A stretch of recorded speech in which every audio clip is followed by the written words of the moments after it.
ajout d'huile dans l'eau distillée.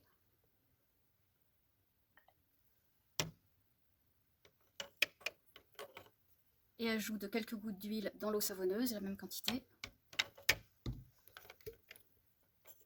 Les tubes sont bouchés et le mélange agité.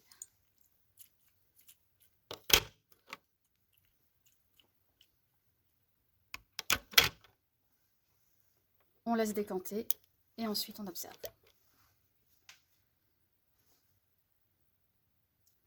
On commence à observer la coalescence des bulles d'huile au-dessus de l'eau distillée, alors qu'il y a toujours une émulsion dans l'eau savonneuse.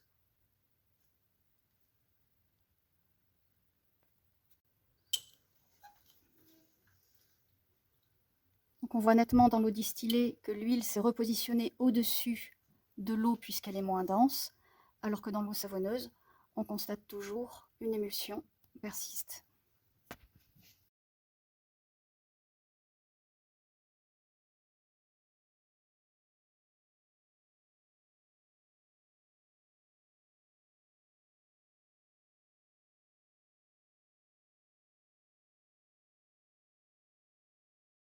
Dans quelques millilitres de solution d'eau savonneuse, on rajoute une solution de chlorure de calcium, puis une solution de chlorure de magnésium dans l'autre tube.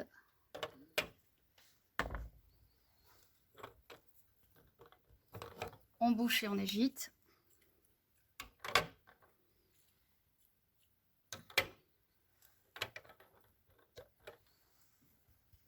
On observe nettement la formation de précipités de savon dans les deux tubes.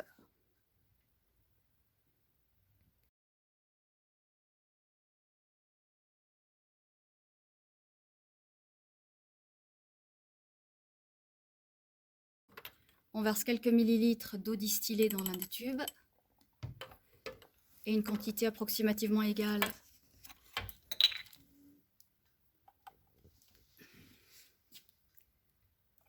d'eau épars dans l'autre tube. On verse ensuite une quantité équivalente d'eau savonneuse dans chacun des tubes.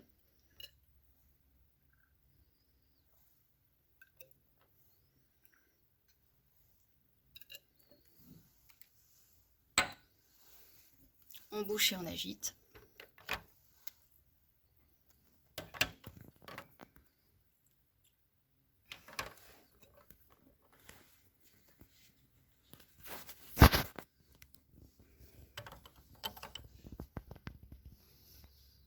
On constate que dans l'eau de épars, il se forme un précipité de savon, rendant celui-ci beaucoup moins efficace, contrairement à l'eau distillée où il y a bien de la mousse à l'interface de l'air et de l'eau.